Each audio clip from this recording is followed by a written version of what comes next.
British এই শব্দটির কথা শুনলেই চোখে ভেসে ওঠে তাদের নির্মম শাসন ব্যবস্থার কথা। 1800 থেকে 20 শতকের মধ্যে পৃথিবীর সর্ববৃহৎ সাম্রাজ্যে পরিণত হয় ব্রিটিশ সাম্রাজ্য। একসময় ব্রিটিশ সাম্রাজ্যের বিস্তার এতটাই ছিল যে বলা হতো সূর্য কখনো ব্রিটিশ সাম্রাজ্যে অস্ত যায় না। এ সাম্রাজ্য ভারত, আফ্রিকা, আমেরিকা, অস্ট্রেলিয়া ও মধ্যপ্রাচ্য সহ বিশ্বের বহু অঞ্চল শাসন করত। বাণিজ্য, সামরিক শক্তি ও নৌবাহিনীর মাধ্যমে ব্রিটিশরা উপনিবেশ স্থাপন করে এবং স্থানীয় জনগণের উপর শাসন কায়েম করে। ইংরেজি ভাষা, আইন, শিক্ষা ব্যবস্থা ও প্রশাসনিক কাঠামো অনেক দেশে চালু করে ব্রিটিশ শাসনের সময়, যার প্রভাব আজও বিদ্যমান। দ্বিতীয় বিশ্বযুদ্ধের পর ব্রিটিশ সাম্রাজ্যের পতন শুরু হয় এবং একে একে উপনিবেশগুলো স্বাধীনতা লাভ করে। যদিও এখন যুক্তরাজ্য আর বিশ্ব শাসন করে না, তবুও ব্রিটিশ শাসনের রাজনৈতিক, সাংস্কৃতিক ও ভাষাগত প্রভাব বিশ্বজুড়ে দৃশ্যমান। ব্রিটিশ সাম্রাজ্যের শেষটুকু নিয়ে এখনও যারা দাঁড়িয়ে আছেন সেটি হলো ব্রিটিশ রাজপরিবার, যা দ্য রয়্যাল ফ্যামিলি, যেটি এখনও যুক্তরাজ্যের রাজতন্ত্রের কেন্দ্রবিন্দু। এই পরিবারের প্রধান হচ্ছেন ব্রিটেনের রাজা চার্লস তৃতীয়, যিনি 2022 সালে রানী এলিজাবেথ দ্বিতীয় এর মৃত্যুর পর সিংহাসনে আরোহণ করেন। রাজপরিবার শুধুমাত্র একটি সাংবিধানিক প্রতীক নয়, বরং ব্রিটিশ সংস্কৃতি, ঐতিহ্য এবং ইতিহাসের গুরুত্বপূর্ণ অংশ। এই পরিবারের প্রতিটি পদক্ষেপের দিকে তাকিয়ে থাকে গোটা বিশ্ব। তাদের পোশাক, সংস্কৃতি, এমনকি তাদের খাবার টেবিল, সবকিছুই যেন অন্যদের থেকে আলাদা। তেমনই কিছু অদ্ভুত নিয়মকানুন রয়েছে ব্রিটিশ রাজপরিবারের ডাইনিং টেবিলে। ব্রিটিশ রাজপরিবারের খাবার টেবিল মানে শুধু রাজকীয় খাবার নয়, বরং এটি হলো এক নিখুঁত অনুশাসনের জগৎ। শুরুতেই বলি, টেবিলে বসে থাকা অবস্থায় সবার চোখ থাকে একজনের দিকে, রানী এলিজাবেথ অথবা বর্তমান রাজা চার্লসের দিকে। কিন্তু কেন?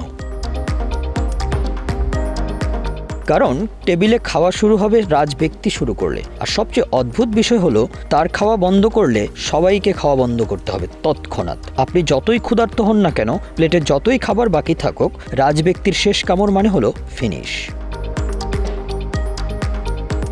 টেবিলে বসারও আছে নির্দিষ্ট নিয়ম। বসার আগে জানতে হবে আপনি কার পাশে বসছেন। এটি নির্ধারিত হয় রাজপরিবারের প্রোটোকল অফিসারদের মাধ্যমে, যার ভিত্তি পদমর্যাদা ও সম্পর্ক। আর হ্যাঁ, খাবারের অর্ডার দেওয়া কিংবা পছন্দ অপছন্দের স্বাধীনতা এখানে নেই। মেনু মানেই নির্ধারিত থাকে রানী বা রাজার পছন্দ অনুযায়ী। রাজপরিবারে রসুন বা পেঁয়াজ ব্যবহার এক প্রকার নিষিদ্ধ, কারণ এই উপাদানগুলো থেকে আসা গন্ধকে অশোভন মনে করা হয়। একইভাবে রানী এলিজাবেথ কখনো স্টার্চি খাবার যেমন পাস্তা, আলু বা ভাত রাতের খাবারে পছন্দ করতেন না, অর্থাৎ রাজ টেবিলে সেই খাবার ছিলই না। আর রান্নার মান যদি ন্যূনতম ভুলেও খারাপ হয়, তাৎক্ষণিকভাবে সেই খাবার ফিরিয়ে দেওয়া হয় রান্নাঘরে। ভুলের যেন কোনো ক্ষমা নেই। কাঁটা চামচ ব্যবহারেও আছে কড়া নিয়ম। কাঁটা চামচ ডান হাতে নয়, বাঁ হাতে। ছুরি ডান হাতে। খাওয়ার সময় কাঁটা চামচের পেছনের দিক মুখে দেওয়া যাবে না। স্যুপ খাবার সময় চামচটি নিজের থেকে দূরে ঠেলে তুলে খেতে হয়। আর কফি না চা, কাপ ধরা ও নাড়ানোর সুনির্দিষ্ট ধরন আছে। ঘড়ির কাঁটার দিকে হালকা নাড়তে হবে। শব্দ হলে তা হবে রাজ অভদ্রতা। একটা মজার কিন্তু কঠিন নিয়ম, কখন কথা বলা যাবে।